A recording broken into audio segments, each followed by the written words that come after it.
Bom dia.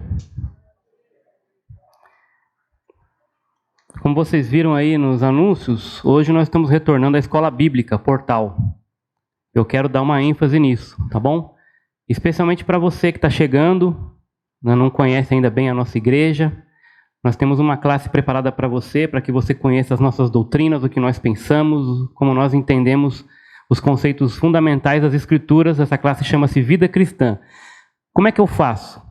Claro, você viu ali que tem uma orientação para você ir até o site.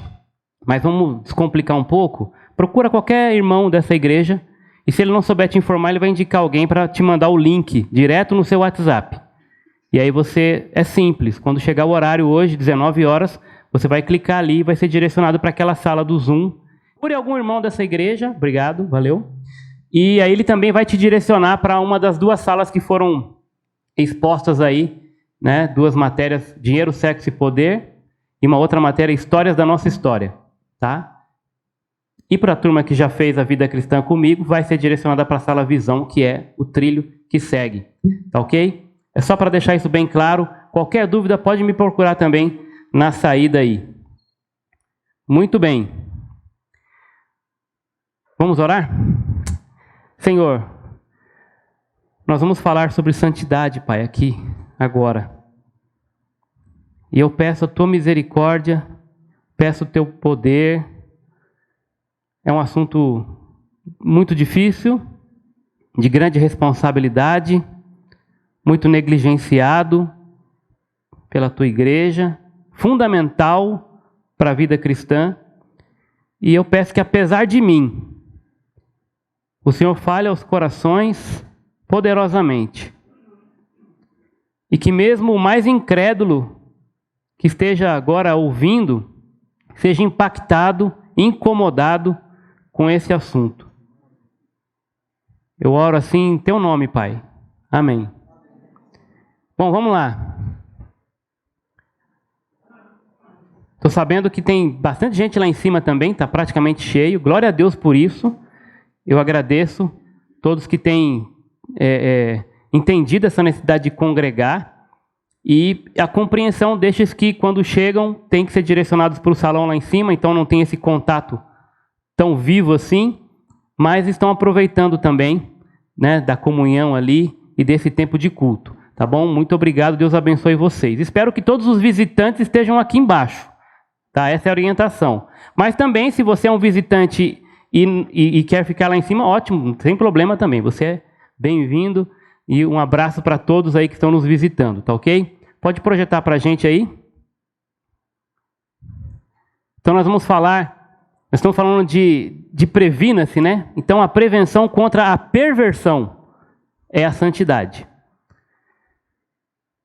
Previna-se contra a perversão. O que é perversão, pastor? Eu tenho uma definição aí que eu busquei no dicionário, e essa definição vai dizer que perverter, né? O verbo é pensando aqui direto no que interessa, né? Ela é uma mudança daquilo que é uma função normal. Ela seria, então, uma situação de corrupção. Então, perversão está associado com corrupção, com devassidão, e ela também trata especificamente de qualquer desvio de comportamento sexual, porque aquela pessoa é pervertida.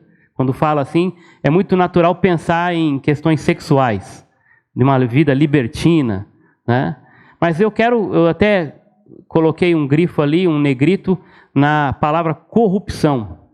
Então a perversão tem a ver com tudo aquilo que se corrompe, que muda o seu estado natural, para pior.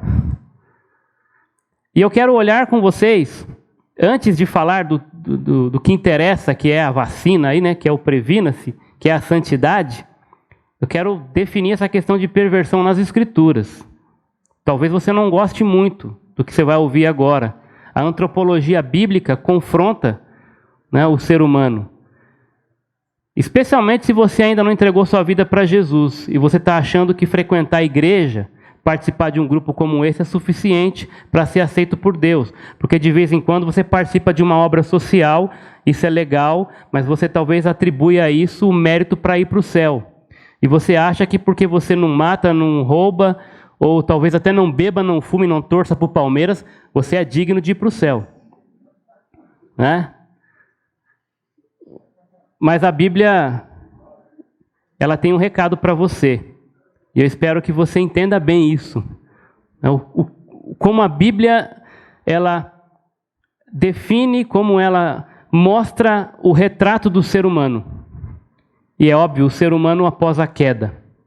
Porque Deus, quando criou o homem, Ele criou o homem à sua imagem e semelhança. Isso é fato. Acredito que, se não todos, a grande maioria conhece a história da criação, a história do primeiro casal, Adão, Eva, criados sem pecado, para estar ali em comunhão com Deus, estavam. E Deus então coloca uma condição ali a eles, para que aquela comunhão continuasse plena, perfeita, e que o estado deles original de essência boa e perfeita dentro das condições do que é uma perfeição para uma criatura, porque perfeito na sua essência total é só Deus, né? Deus é completamente perfeito, mas o homem foi criado perfeito dentro dos limites de uma criatura perfeita, sem pecado. E então, resumindo aqui a história, eles falham. Adão não cumpre com a responsabilidade e ele cai. A partir dali a Bíblia diz que o pecado entra na humanidade por meio de um homem. E a partir de então a definição é essa. Eu vou trazer alguns textos aqui, na verdade vários textos, para deixar você bem consciente do que a Bíblia fala, como ela define o ser humano. Não há nenhum sequer. Gente, esse versículo não precisa nem explicar, né? Só ler. Está difícil de entender quem é o homem aqui? Não há quem faça o bem, não há quem busque a Deus. Todos se extraviaram, todos corromperam-se. Salmo 51, 5. Davi está dizendo isso, ó. Eu nasci na iniquidade, e em pecado me concebeu minha mãe. Não vamos aprofundar aqui, mas essa criancinha tão bonitinha, tão tchucu-tchucu, né? Tão queridinha, não é um anjinho. É um pecador. Está aí. Em pecado me concebeu minha mãe. Nasceu na iniquidade. Desviam-se os ímpios desde a sua concepção. Nascem e já se desencaminham, proferindo mentiras. É só você observar. Você não precisa ensinar coisa errada para a criança, certo? Não precisa, porque ela já é inclinada para o mal. Você não precisa ensinar ela a querer tudo para ela, os brinquedinhos do outro, fazer birra e tudo mais. Fala, quem ensinou isso? Já vem de fábrica. Não entres em juízo com o teu servo, porque à tua vista não há justo nenhum vivente. Não há justo nenhum. Continuando aqui, segura na cadeira aí. Enganoso é o coração, mais do que todas as coisas, e desesperadamente corrupto. Quem o conhecerá? Esse é o meu, esse é o seu, esse é o nosso coração, o coração de todo ser humano. Por isso, cuidado com frases do tipo, siga o teu coração. O teu coração é isso aí. Que se conclui, temos nós qualquer vantagem? Isso Paulo falando aos romanos. Não, de forma nenhuma, pois já temos demonstrado que todos, tanto judeus como gregos, estão debaixo do pecado. Como está escrito, fazendo uma citação lá ao salmista.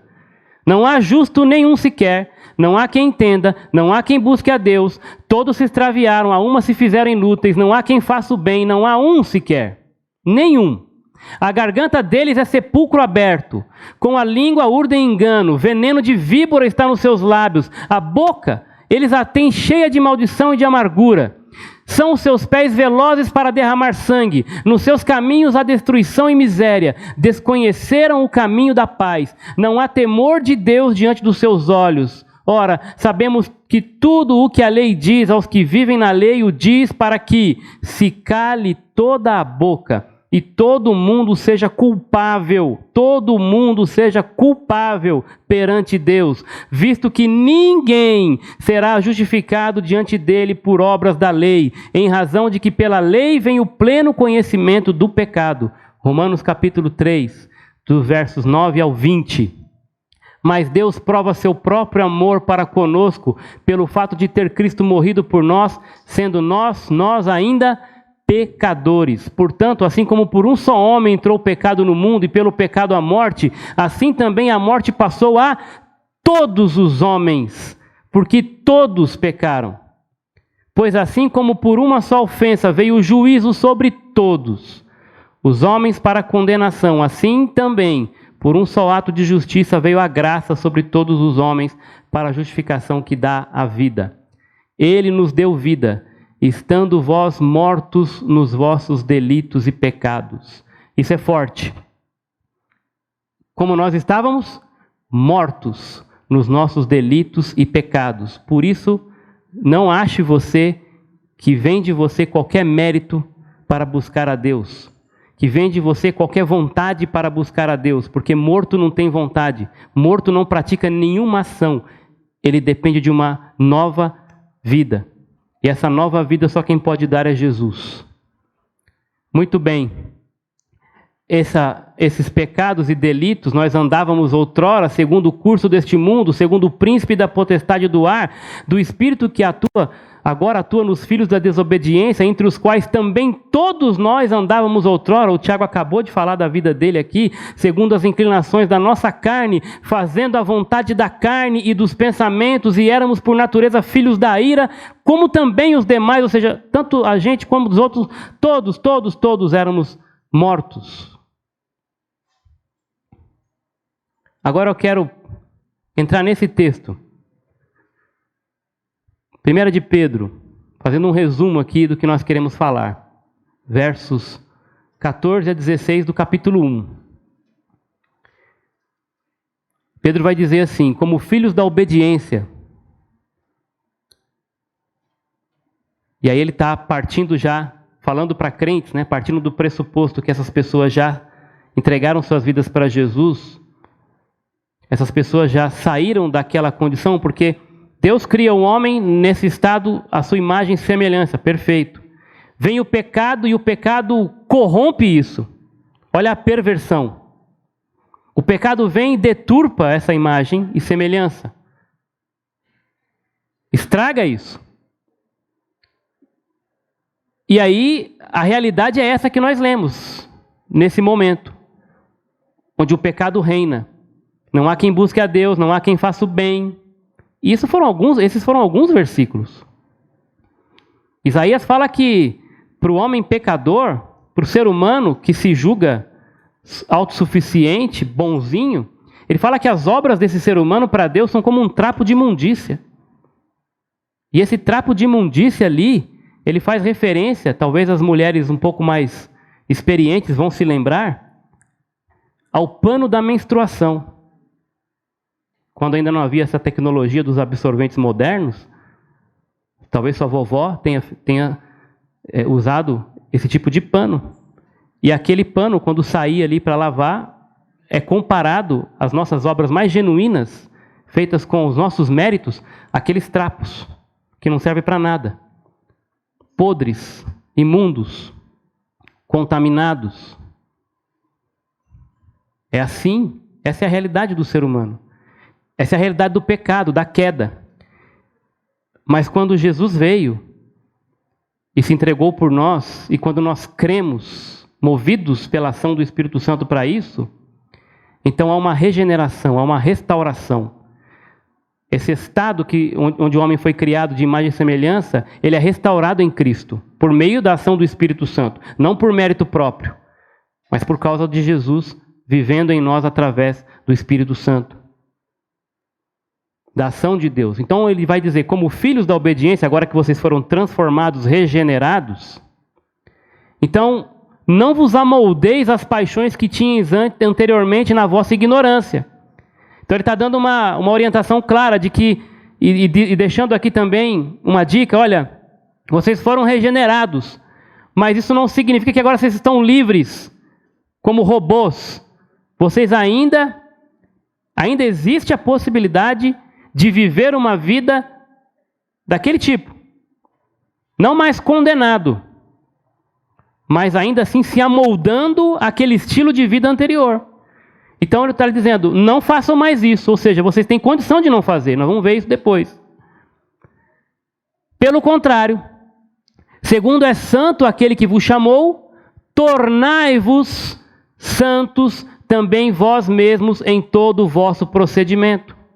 Então você percebe aqui um processo. Nós vamos ver que a santidade tem um lado que ele é definitivo. Quando você entrega a sua vida para Jesus, você é considerado santo, mas ele também tem um lado processual. Que é o quê? Um esforço diário, um sacrifício diário para ser santo. E aí ele vai dizer, em todo o vosso procedimento, ou seja, nas ações, na maneira de viver, na maneira como você vai mostrar Jesus através da sua vida. Por pensamentos, palavras e ações. Aquilo que você faz ou deixa de fazer. O seu procedimento deve ser santo. Ele vai dizer, não seja mais como antes, mas agora, assim como é santo aquele que o chamou, e não foi pouca coisa o que ele fez por você, ele te resgatou das trevas, te deu nova vida, te tirou daquele estado de morto e te trouxe para o reino do Filho do seu amor. Mas com um propósito, para ser santo, para proclamar as virtudes. Ele vai dizer, agora então, seja santo, porque está escrito, sejam santos, porque eu sou santo. Essa é a doutrina, talvez, uma das mais fundamentais do cristianismo. Toda a história da redenção está alicerçada na doutrina da santificação. Jesus veio a esse mundo para morrer por nós, para sermos santos. E quando ele morre na cruz, ele nos dá condição, nos dá vida, nos dá o Espírito Santo para quê? Para sermos santos. Jesus não entregou sua vida para nós sermos ricos, para nós sermos prósperos, termos saúde. Essas coisas não são ruins e não são também impeditivos ou sinais de mundanismo. Não necessariamente. Mas não foi esse o objetivo principal pelo qual Jesus morreu. Ele morreu para nos salvar e nos tornar santos. Restaurar aquela condição de um ser humano que vai reatar a comunhão com um Deus que é santo. E quando você vai ver as definições de Deus, os atributos de Deus na Bíblia, a ênfase para a santidade dele é tremenda. Você não lê, por exemplo, que Deus é justo, justo, justo. Você não lê, por exemplo, que Deus é amor, amor, amor. Você não lê que Deus é misericórdia, misericórdia, misericórdia. Mas você lê que Deus é santo, santo, santo. Isso tem um propósito. Para ressaltar a importância desse atributo. E esse atributo ele compartilhou conosco. É um atributo comunicável. Deus é santo e ele diz, sejam santos porque eu sou santo. Aí ele não está dizendo para ser igual a Deus. Mas ele está dizendo para refletir esse caráter. Isso é possível e é uma ordem. É isso que caracteriza o crente. Quantos aqui conhecem esse programa? Ei, pastor, hein? Olha aí, não vem com essa não que você conhece. Aí, ó, beleza. Só mulher conhece? Vai, homem, para. Isso! Isso, tenha vergonha não. Esquadrão da Moda. Olha só. Tem um pessoal que está assim, pastor. Gente, é um programa. Eu assisti algumas vezes, eu conheço. Mas qual é a ideia desse programa aí? Esse programa é como a maioria, né, dos programas brasileiros, é inspirado em programas americanos. E a ideia aí é o quê? Pegar Eu acho que só mulher que eu vi, eu não vi isso acontecer com homem, né? Aí fica a dica aí pro pessoal aí do Esquadrão da Moda. Tem muito homem também que não tem noção, eu acho que sou um desses aí, né? Precisava de um Esquadrão da Moda. Mas beleza. O que eles fazem? Eles pegam essas mulheres, algumas até se acham super na moda, e eles são profissionais aí dessa área, né? Esse casal aí. Eles não são casados, mas enfim. E então o que eles fazem? Eles vão ajudar aquela mulher a renovar o seu guarda-roupa, a entender que tipo de roupa vai deixá-la de fato bela. Pensando na estética aqui, né? Na parte por fora, né? E a maneira como você veste ajuda muito na sua apresentação.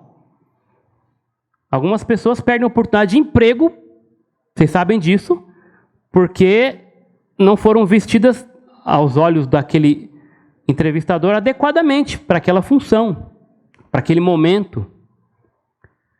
Então eles pegam essa mulher, e eu já vi, eles pegam o guarda-roupa dela e vão pegando isso aqui e para fora. Aí, dos que eu vi, 90% do guarda-roupa era dispensável. E não só porque a roupa era velha. Não, nem era esse o caso. É porque aquela roupa não contribuía para um estado de beleza, de apresentação aceitável, né, elegante, respeitável, muitas roupas vulgares, e eles aí levam essa menina, essa mulher, essa senhora para aquele lugar. Imagina, né? Você, mulher, se fosse você, eles dão, não sei se, eu não lembro agora se eles dão um valor, quanto? 10 mil? Que seja, eles dão um valor aí, e a mulher vai então, eles vão escolhendo algumas roupas e vai renovando aquele. Não dá para trocar tudo, né? Jogaram 100 peças fora, vai comprar 20, mas já ajuda, né? É o lata velha na versão, né, pessoal. Só que ali você renova o guarda-roupa, a pessoa é outro programa para renovar a pessoa, tem outro, né? E alguns não tem jeito mesmo, gasta dinheiro e não acontece muita coisa. Mas o que eu quero te chamar a atenção aqui é isso. A ideia de santificação é muito parecido com isso. A prevenção, então, da santidade contra a perversão começa com esse despir-se. O texto que nós lemos de Pedro, ele aponta para isso. Você não se amoldar mais àquele comportamento anterior, de quando você era um perdido, um incrédulo, não mais viver daquele jeito, e agora então renovar-se, assumir um comportamento de santo. Então começa aí com o despir-se. Paulo, ele ilustra bem isso lá aos Efésios, ele fala bem sobre esse termo aí. Abra lá, tem alguns textos que estão projetados, outros não, a gente vai ter que ir até lá. Então vamos comigo lá em Efésios, capítulo 4.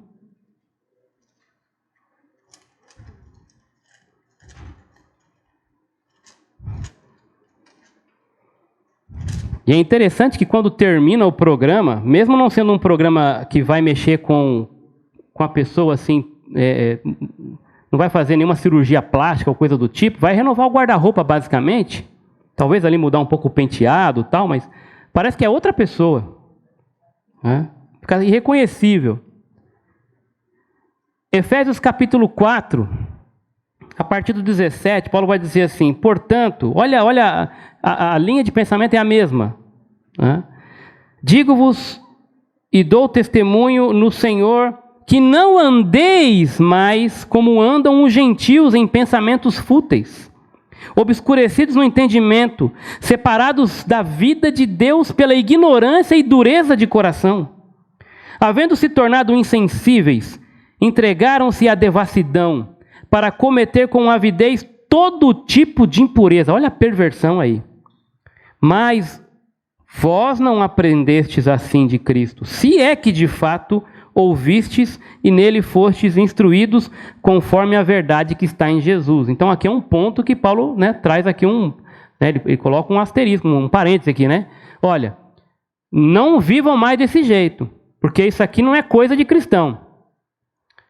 Então, se vocês são cristãos, vocês não devem viver, se é que vocês são. Então, Paulo está falando, olha, porque muitas vezes a pessoa fala assim, pastor, mas aquela fulano de tal vinha na igreja e tal, e depois se desviou, vai ver a pessoa hoje irreconhecível, está no mundão. Aquela pessoa era crente, pastor? Eu vou dizer, sim, não. Eu não posso julgar isso. O que eu sei é que a Bíblia coloca um parâmetro. Padrão para ser crente, crer no Senhor Jesus será salvo. Isso, nesse sentido, é simples. Mas quando isso acontece, aquele que é transformado por Cristo não permanece do mesmo jeito. Há uma mudança. A palavra conversão, ela é impactante nesse sentido. A pessoa que de fato entregou sua vida para Jesus não continua no mesmo estado. Isso não é só uma questão de posição. É uma questão de comportamento também. Ela muda. Alguns vão ter uma mudança drástica da noite para o dia. Lembra da conversão do apóstolo Paulo? Foi um negócio assim extraordinário para quem estava perto dele. Alguns ficaram até com medo. Então algumas conversões serão nesse estilo aí. O cara, nós vimos aqui, por exemplo, posso lembrar do testemunho do Sadal, ele contou aqui. A vida dele, o que o Tiago falou aqui, o Tiago era maravilhoso perto do que o Sadal fazia. E de uma semana para outra, o Sadal conta aqui que quando Jesus entrou na vida dele, a mudança foi, ele abandonou tudo de uma hora para outra. E foi genuíno. Não foi para dar um tempo, porque tem gente que faz assim, Não, eu tô no... A minha vida está em perigo, aí estou correndo risco, tal, os caras estão me procurando, querem me matar, a polícia está atrás de mim, tal, então eu vou fingir que eu virei crente, vou lá numa igreja, vou até me batizar. Aí quando baixar a poeira, o cara volta, ele sabe que isso é... Mas não, foi genuíno, graças a Deus. O apóstolo Paulo foi assim. De perseguidor, na outra semana, estava sendo perseguido. Maneira de dizer, Agora, você olha para a vida do Pedro, já não foi. Quando é que Pedro se converteu? Quem sabe me dizer? Você olha, você tem picos, altos e baixos. Pedro chega num ponto e fala, agora vai. E aí, ele chega e fala, ainda que todos te abandonem, Jesus, eu não vou te abandonar. Era o líder, Aí Jesus fala, mas amigo, ainda hoje, antes que o galo cante 2 vezes, você vai me negar 3. E aí acontece um negócio desse. E Pedro praticamente joga a toalha, porque ele vê Jesus naquela condição, ele vê que ele negou, ele chora amargamente e some. Se Jesus não manda buscar e fala, manda dizer para Pedro que eu quero falar com ele. E aí Pedro volta de cabeça baixa. E Jesus fala, você me ama? Aí ele fala, Senhor, você sabe o que eu fiz, Mas eu gosto, Senhor. Não, mas você me ama mesmo? Em outras palavras, você está afim de continuar? E Pedro reconhece, Senhor, quem sou eu? E Jesus, depois de tudo que Pedro fez, fala para ele, apacenta minhas ovelhas. E aí Pedro ainda dá umas tropeçadinhas, Porque aí ele começa a liderar, mas aí Paulo fala que quando ele estava com os judeus, ele se comportava como judeus, quando estava com os gentios, se comportava como gentil, Mas Deus vai mudando aos poucos a vida dele. E a Bíblia também usa essa ilustração para conversão. Conversão não tem aquele negócio de que eu tenho a data, a hora exata que eu me converti. Não precisa ser assim. Pode ser assim? Pode, mas não precisa ser assim. Pedro não foi assim. Porque a Bíblia também usa a ilustração para conversão como um sol, um dia que vai raiando, até chegar ao pico, aquele do meio-dia, que o sol está brilhando com toda a força. Talvez na sua vida foi assim, você foi chegando, talvez você está assim. Aquele sol das 8, ainda está começando a entender, mas está convicto de que é isso que você quer, Deus te colocou no caminho. E vai chegar uma hora que você vai despertar, como Pedro estourou. Depois do Pentecostes, Pedro foi outra pessoa. Então é assim, esse é o processo também de santificação. Volta lá para a gente nos slides. Vamos continuar lendo ali aqueles textos. Nós estávamos vendo esse texto de Efésios, Vou continuar aqui. Então, muito bem, versículo 23. Ele está falando que vocês devem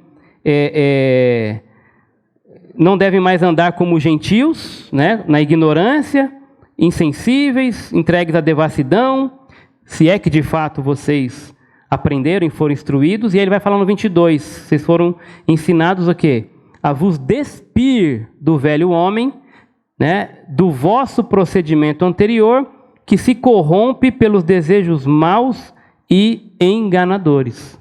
Então, Paulo usa bem essa palavra, né? Vocês são chamados, convocados agora a despir-se do velho homem. Então é essa ideia de pegar aquela roupa velha, aquela roupagem de velho homem, e tirar, e jogar isso aí no lixo. Tirar aquela roupa velha, aquela roupa contaminada, a roupa do mau testemunho, que apresentava você como de fato anteriormente você era, mas não é mais.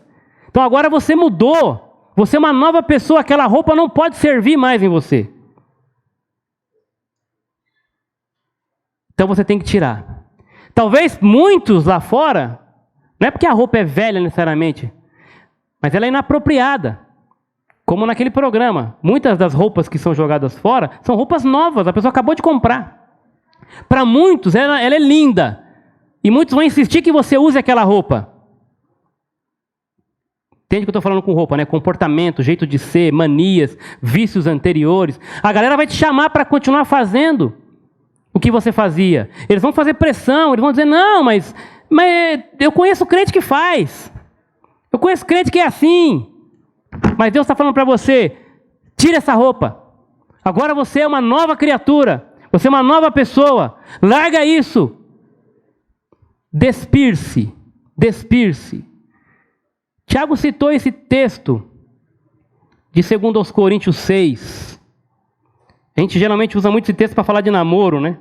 Mas ele não está imediatamente falando sobre namoro. Aliás, a Bíblia não fala sobre namoro, se você quer saber, tá? Não existe isso na Bíblia. Não deveria existir também no nosso meio. Mas isso aí depois você conversa comigo se tiver dúvida, tá? Alguns já conversaram. E se você achar um versículo de namoro na Bíblia, vem me falar, tá? Eu quero fazer ver se eu faço um copiou-colou na minha, porque aí... 2 Coríntios 6.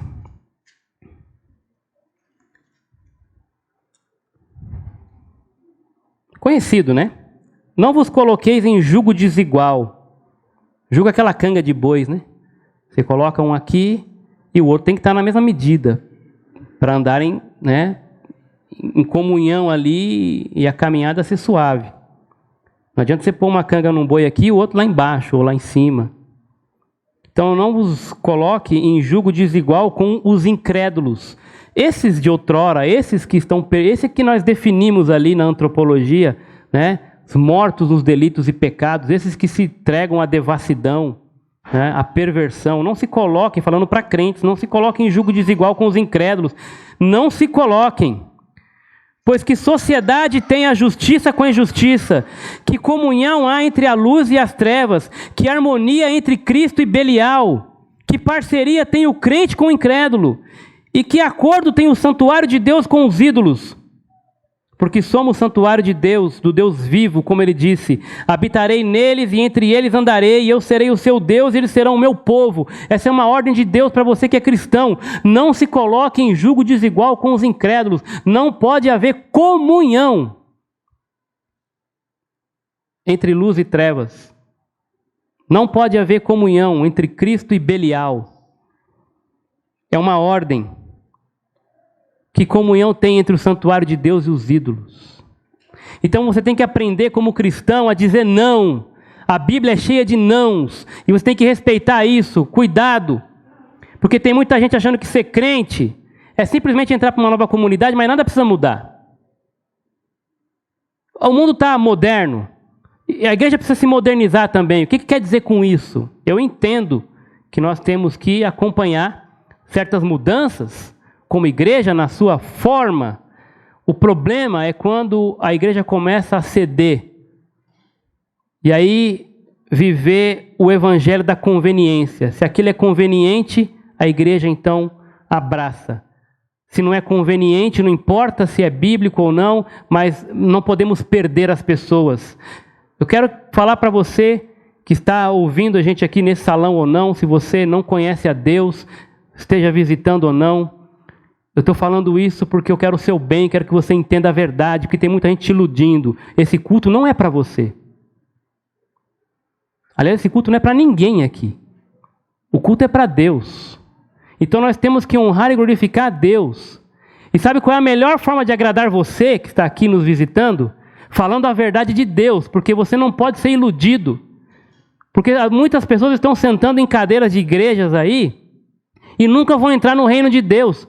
Porque aqueles que deveriam estar falando a verdade, que a Bíblia apresenta que o ser humano é pecador e precisa somente em Jesus se arrepender, entregar a vida e mudar, só nele tem a salvação. Não é o estilo de vida da igreja, não são as obras assistenciais, não são os ministérios ou qualquer coisa, nem dar o dízimo, nem se batizar que salva. Essas pessoas estão sendo iludidas. Cumprimenta, Deus abençoe, paz do Senhor, e estão indo para o inferno aos montões, porque não conhecem a verdade que liberta, o verdadeiro evangelho. E aí acham que ser crente é isso. Mas Deus está falando, você tem que se despir, tem que tirar a velha roupa. Muitos naquele dia vão me dizer, Senhor, Senhor, Ele vai dizer para eles, eu nunca conheci vocês. E olha que eles vão fazer coisa maravilhosa. Deus não vai negar o que eles fez, mas vai dizer, eu não conheço vocês. Porque nunca se despiram, nunca foram renovados, nunca foram regenerados. Viveram na lama. Então essa é a ideia. Cortado do mundo e separado do pecado. O pecado tem que doer. O pecado tem que doer. Quando foi a última vez que você chorou por causa do pecado? Você não pode se acostumar com isso. Nós não somos perfeitos, vamos falar isso. Santidade não é perfeição. Nós caímos, mas nós nos arrependemos em seguida, pedimos perdão e voltamos, como o Tiago falou. Acontece, eu caio, mas eu começo a contar de novo os dias da vitória. Aquele que conhece a Deus não vive pecando. Quem vive pecando não conhece a Deus. Porque o pecado não pode mais ter domínio sobre a vida do crente. Bom, e o outro lado aqui é que não basta apenas você tirar a roupa velha. Agora você precisa ter uma atitude de revestir-se. Tirar aquilo que é ruim, tirar aquilo que é mundano, tirar aquilo que é do comportamento de outrora, do tempo que você não conhecia a Deus, do tempo da ignorância, deixar aquilo no lixo, mas agora você tem que se revestir de tudo aquilo que é santo, agradável, aceitável, tudo aquilo que combina com o caráter de Deus, revestir-se. Não adianta só dizer não, não adianta só tirar. Agora, o que eu vou fazer? Que tipo de atitude eu tenho que demonstrar na minha vida para refletir esse Deus? E aí, pensando nessa questão da santidade agora, do revestir-se, Jesus morreu para isso. Então tem duas questões aí. A santidade posicional e tem a santidade processual. A primeira refere-se ao estado, à condição, a nova condição que você recebe quando entrega a sua vida para Deus. Você é chamado, é considerado santo. Porque agora o próprio Deus vem habitar em você por meio do Espírito Santo. Então você agora recebe um título, né, uma nova vida. Então você agora é santo em Cristo, por causa de Cristo, do sacrifício de Cristo. Olha só o texto de Efésios.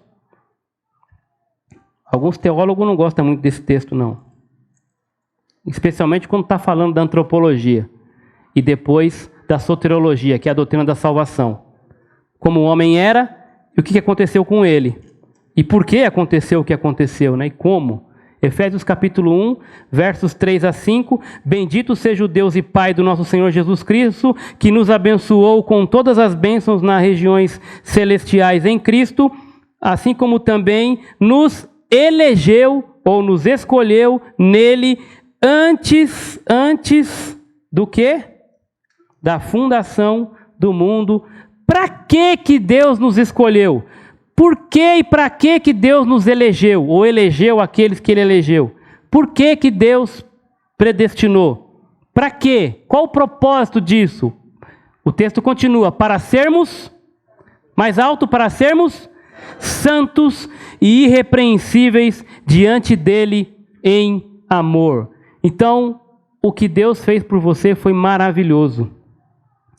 Ele, no versículo 5, ele nos predestinou para si mesmo, segundo a boa determinação da sua vontade, para sermos filhos adotivos por meio de Jesus Cristo. Então Deus nos escolheu. Se você é um salvo em Jesus Cristo, você foi eleito sim. Você foi escolhido sim. A Bíblia é clara quanto a isso. Mas você não foi escolhido e eleito para viver de qualquer jeito. Isso até rima, né? Você foi escolhido para ser santo, para representar a Deus assim como Ele é. Santo, porque Ele é santo. Deus te escolheu para ser santo. Para isso que Ele te escolheu. Nós não vamos ler todos os versículos, mas olha só 1 Coríntios capítulo 1. Desculpa, 1 Coríntios 1 e 2.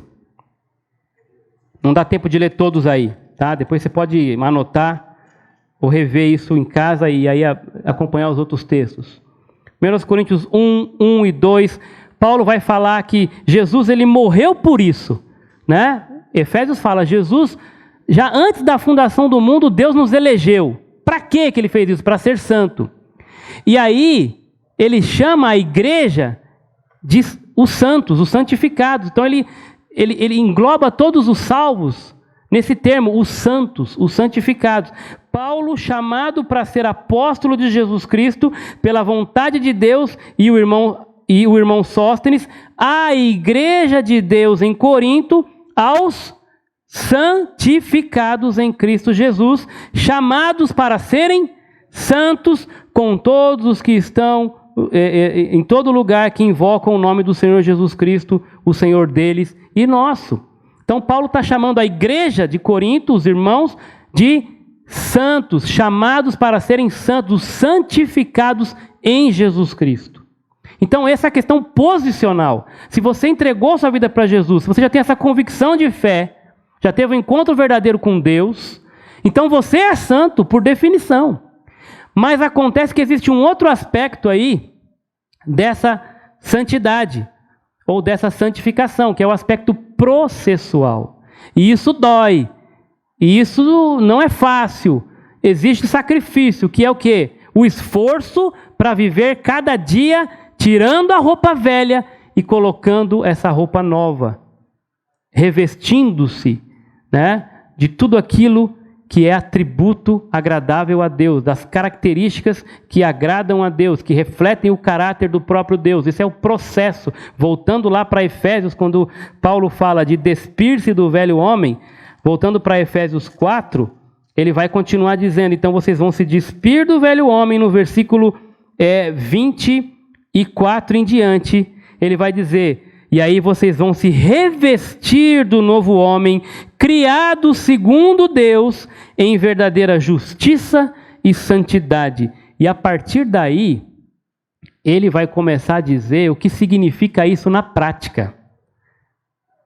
O despir-se e o revestir-se. Então, uma coisa que você tem que deixar, mas não só aquilo que você tem que deixar, agora aquilo que você tem que fazer, no lugar daquilo que você deixou. Então, por exemplo, não dá para entrar, né, nos detalhes disso, mas só citando. Deixa a mentira, verso 25. Pare de mentir. Isso é do velho homem. Você tem condições para isso. Mas o que você tem que fazer? Só parar de mentir? Não. Vai fazer o quê?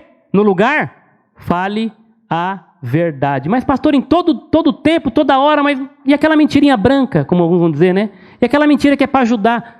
Pare de mentir. Confie em Deus. Fale a verdade. Fale a verdade. Quando você... E ele dá um motivo sempre para isso, né? Porque nós somos membros uns dos outros. Quando você estiver com raiva ou com ira, não peque. É possível se irar sem pecar, se indignar com a injustiça, com a corrupção, mas isso, por um breve momento, entrega para o Senhor, não se põe o sol sobre isso. Não deixa virar o dia. Porque essa ira, o diabo pode usar isso para transformar numa indignação pecaminosa, em desejos que não contribuem. Você quer um exemplo prático disso? A política.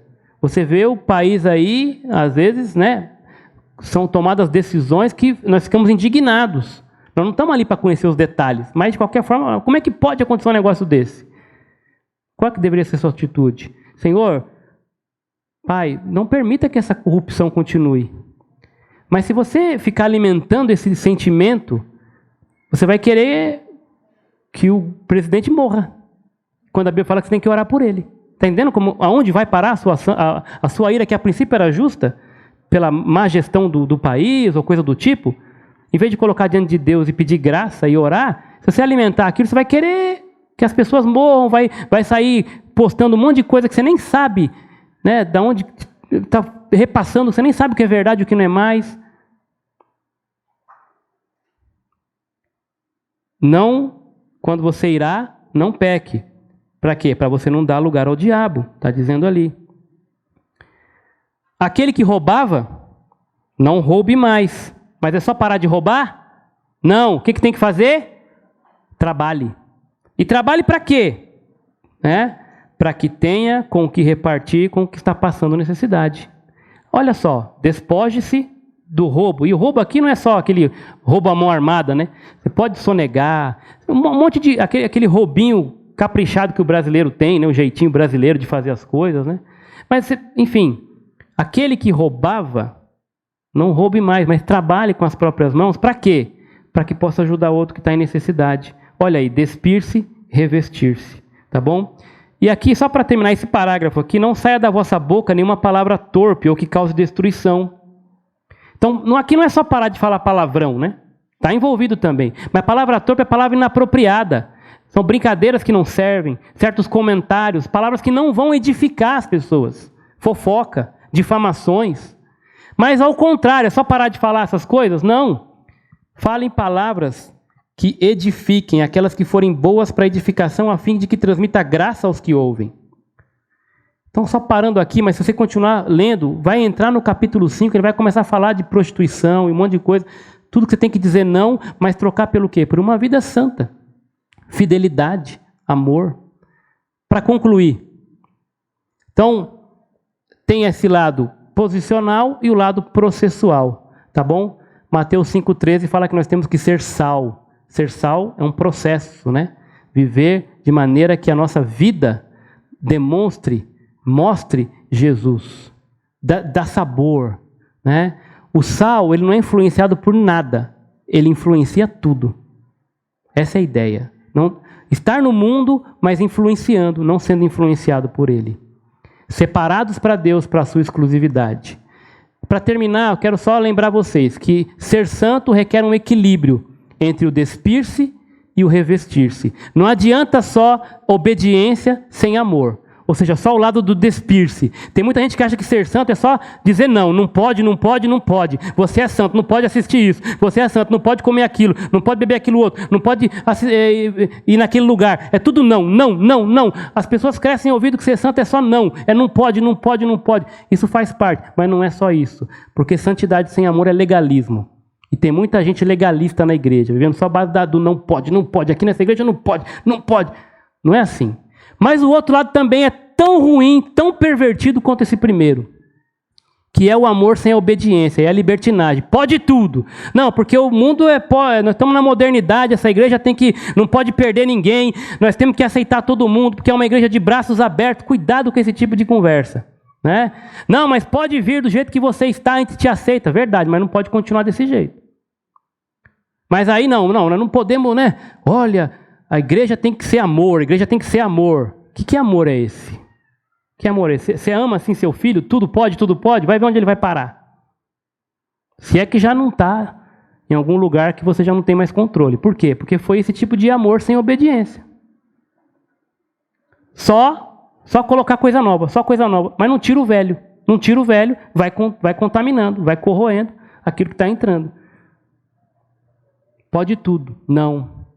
Equilíbrio entre o despir-se e o revestir-se. Qual é a nossa motivação para terminar aqui, voltando para o texto? Sede santos, porque eu sou santo. Nossa motivação é o próprio Deus, porque Ele fez tudo isso por nós. Na regeneração, quando Ele nos salva, Ele resolve a questão do preço do pecado. Tinha um preço a ser pago. Alguém tinha que morrer. Jesus morreu no seu lugar. Então, na regeneração, ele resolveu a questão do preço do pecado. Na santificação, ele resolve a questão do poder do pecado. Nós vamos ver isso. O pecado não mais vai ter domínio. Isso é ser santo. Gente, você entende isso? Deus te deu poder para não pecar. Amém? Mas ele te ordenou, sejam santos. E na glorificação, isso vai acontecer ainda. Na nossa perspectiva, no nosso tempo, né? Porque diante de Deus isso já está resolvido, né? Já nos glorificou, Efésios diz, né? Mas na glorificação ele vai resolver a questão da presença do pecado. E dela nós não podemos fugir ainda hoje, né? Hoje a presença do pecado está sobre nós e as consequências dele também. Nós já somos libertos da culpa, ou seja, do preço do pecado. Já somos libertos do poder do pecado. Ainda não somos libertos da presença e nem das consequências dele. Mas Deus já morreu por isso e isso vai acontecer, amém? Isso vai acontecer. Paulo Júnior diz, que Deus seria o nosso se ele morresse e removesse a culpa, mas não removesse o poder? Imagina, que Deus seria esse? E ele já fez o pacote completo, já está predestinado, predeterminado, que a glorificação acontecerá quando ele vai remover definitivamente a presença do pecado. Aí não haverá mais choro, não haverá mais dor por causa do pecado. Considerem-se mortos para o pecado e vivos para Deus em Cristo Jesus, porque o pecado não os dominará, porque vocês não estão mais debaixo da lei, e sim debaixo da graça. Portanto, sejamos santos. Amém? Deus abençoe.